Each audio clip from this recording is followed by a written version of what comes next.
What is up, you guys? Glitches here, and welcome back to the channel. Today I'm bringing you the long anticipated support build for the Dauntless Awakening update. I'm actually hoping to make two variations of the support build.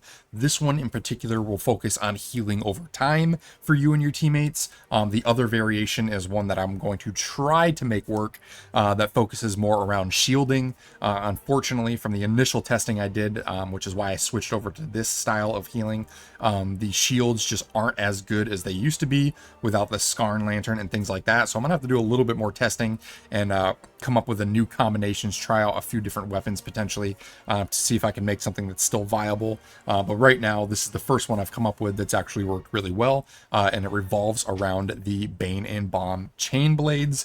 So let's go and check out the loadout. So the Bane and Bond chain blades are actually really good at healing teammates over time, especially if you take a few key weapon talents that I'll go over here in a minute. But the three abilities that it has is Insatiable Dance. This is similar to how the old chain blades used to work, where you push off of a behemoth, it can dodge attacks, and if you have enough charges on your chain blades meter, you can then activate a heavy slam to slam into the behemoth, doing additional damage. But with the Bane and Bomb, not only will it do damage, but depending on how many charges you have, it will also generate a bunch of healing orbs that will seek out all of you and your teammates and just instantly heal you. It's similar to how the health orb spawn when you proc the Terra Elemental effect. It's similar to that. Only with the perks we're taking, we're going to be able to spam that over and over again if we so choose, which is pretty cool. So yeah, it'll heal yourself and create healing orbs for your allies. So this is the main thing that we're going to be using to spam heal our team. But because we're focusing on support a lot, these chain blades are actually really good for doing additional secondary damage that you typically wouldn't get from other weapons in the form of poison, which is its passive ability. It's called Dripping Venom. When you deal damage, you deal 10% of that damage again over the next 5 seconds. This will further get boosted to do even more with some of the weapon talents we take. And then last but not least, a great support ultimate is called the Bloom and Bomb. You activate the legendary to revive all of your allies that are currently in bleed out and place a heal over time on them. It can also be activated while you yourself are in the bleed out state. So it's like a self revive as well. And this will get buffed to add shields too once we pick the weapon talents. So let's jump into that. So for the primary buffs, I'm going to pick the 3 held perks of critical, because the more critical that we have, the higher chance of proccing the poison debuff. So we want to have as much permanent critical as we can have, which is why I take those. For the weapon special, these are the most important. Take perk 1. This will make the Insatiable Dance spawn 2 additional healing orbs. Perk 2 to increase the healing of those healing orbs by an additional 20%. And then the most important one is going to be perk 4, which will retain 1 ammo after executing the Insatiable Dance. And the reason why this is important is because the only way that you can jump off of a behemoth and do that Insatiable Dance slam is if you have at least 1 charge of your chain blades meter. And with this perk, it guarantees that as long as you hit the behemoth with your final slam, you will retain 1 of those charges at all times. So if you stagger a behemoth or are just good at aiming, in theory, you could technically chain spam this slam over and over and over and over again and just spawn a ton of healing orbs that'll just fly around the map and heal any teammate that needs to get healed.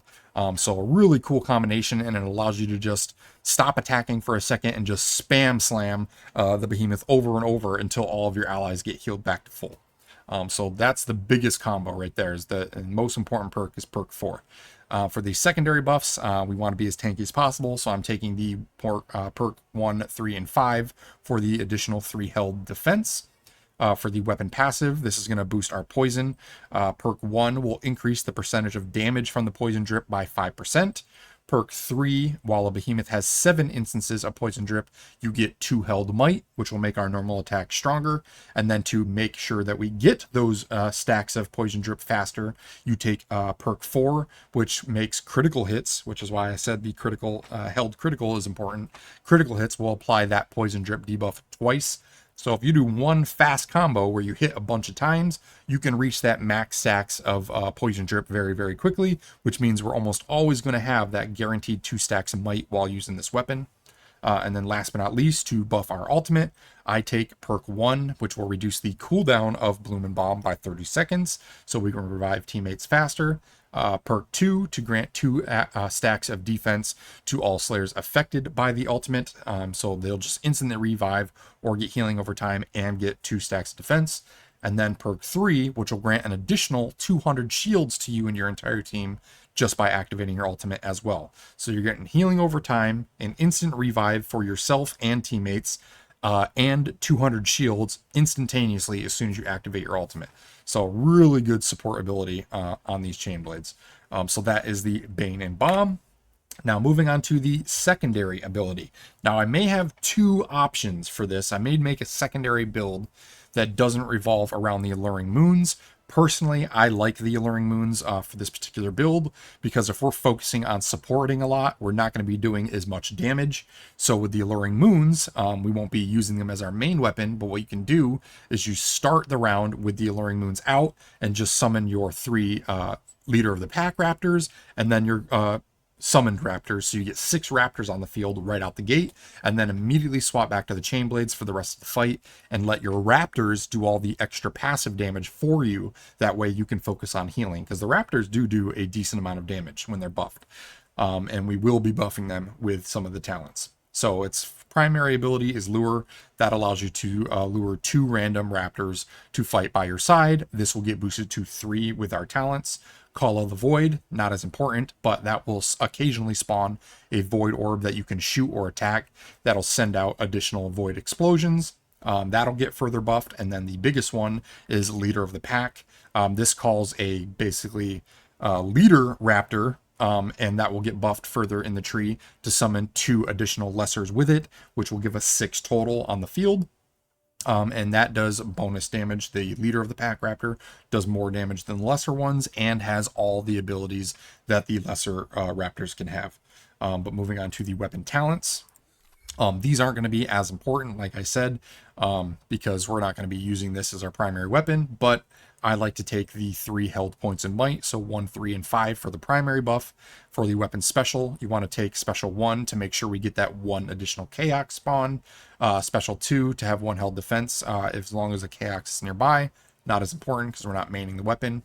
And then special 4 to give us 2 held speed. Again, not important, but if you happen to be using them, having the additional speed is always good on repeaters. Then I take the 3 points in defense. For the secondary buff. For the weapon passive, again, not important, but the best in my opinion is passive 1 to unleash 2 additional Void Orbs. Normally it summons when you break it 2 or 3. This will make it 4 or 5 when it explodes. Passive 3 will make an additional Call of the Void Orb appear, so now 2 of them will spawn instead of 1. And then passive 4 will make all the Call of Void orbs do 20% increased damage, so that's always good.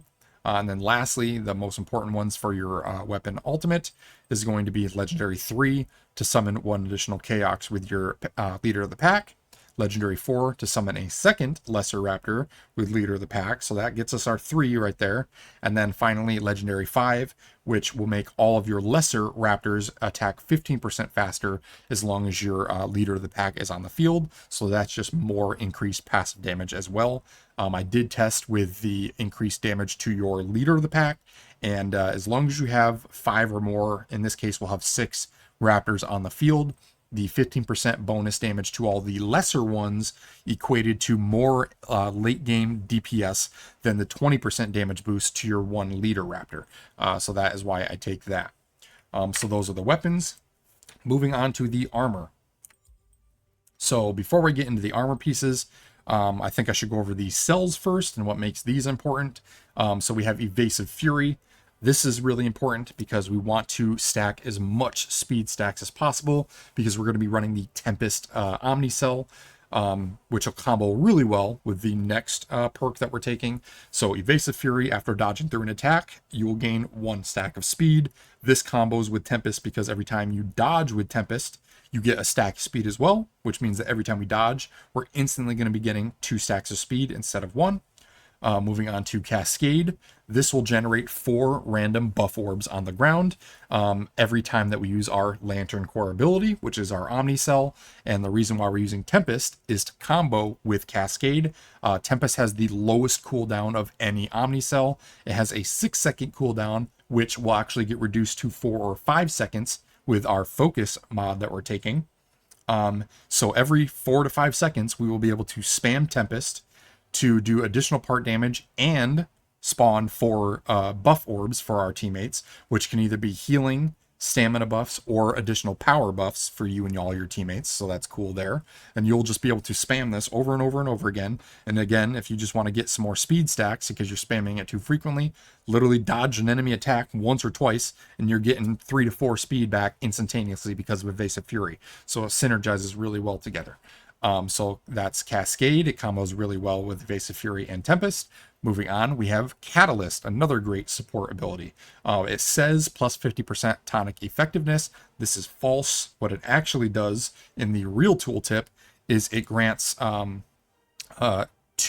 identical perks from your tonics to the rest of your teammates. So in this particular case, we are running the Blitz tonic and the Frenzy tonic. So every time that we pop a Frenzy tonic and Blitz tonic, we are going to be getting 2 stacks of might and 2 stacks of speed.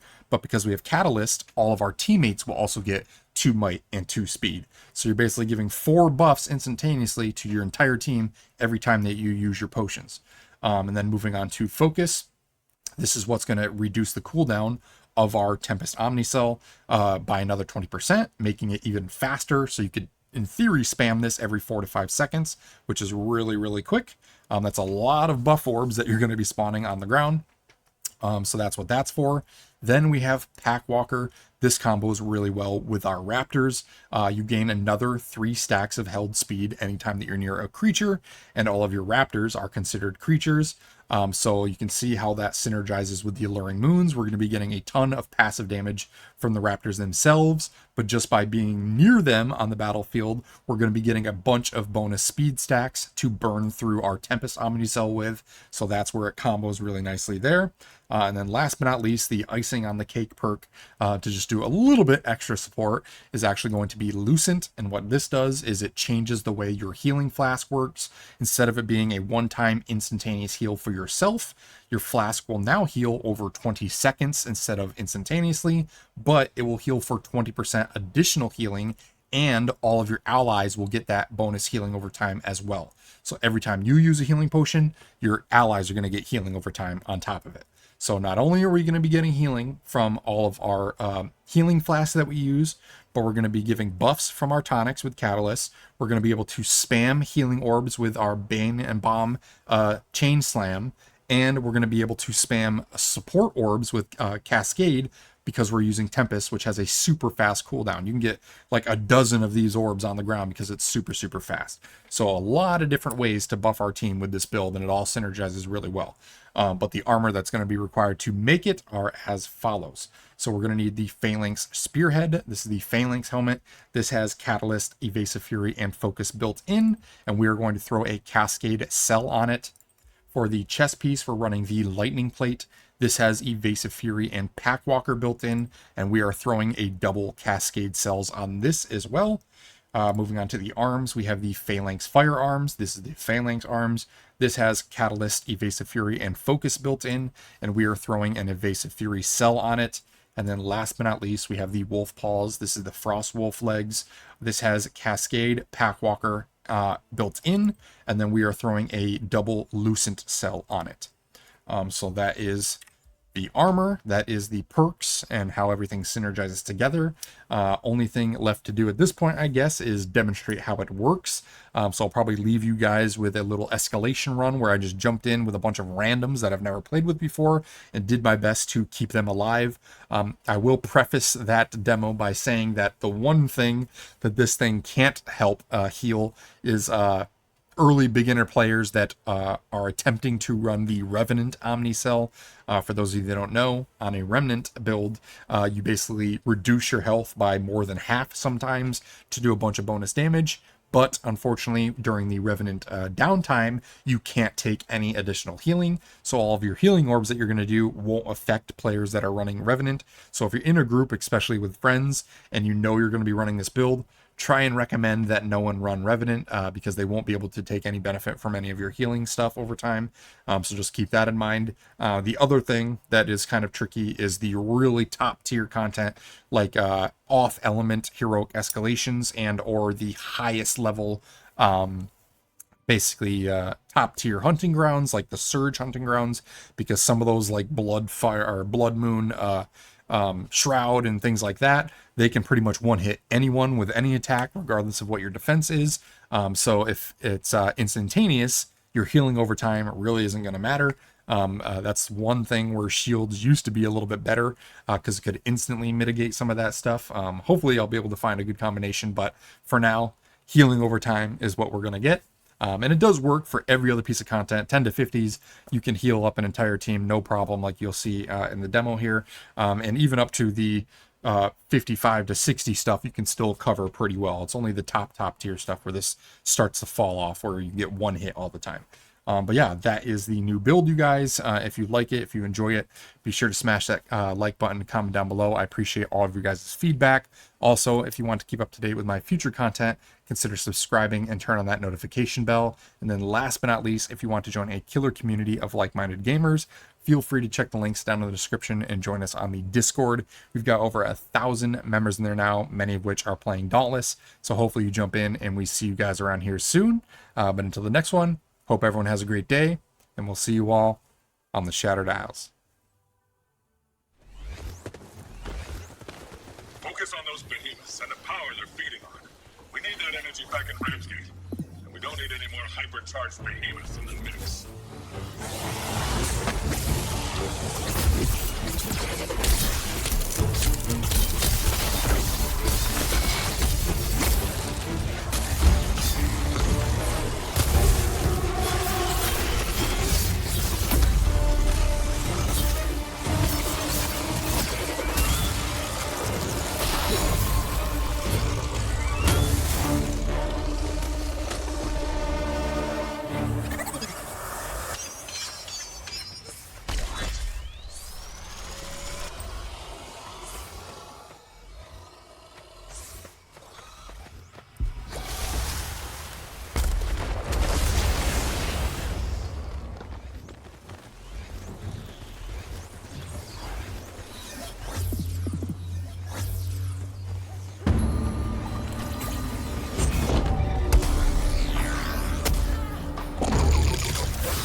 done, it'll be your last.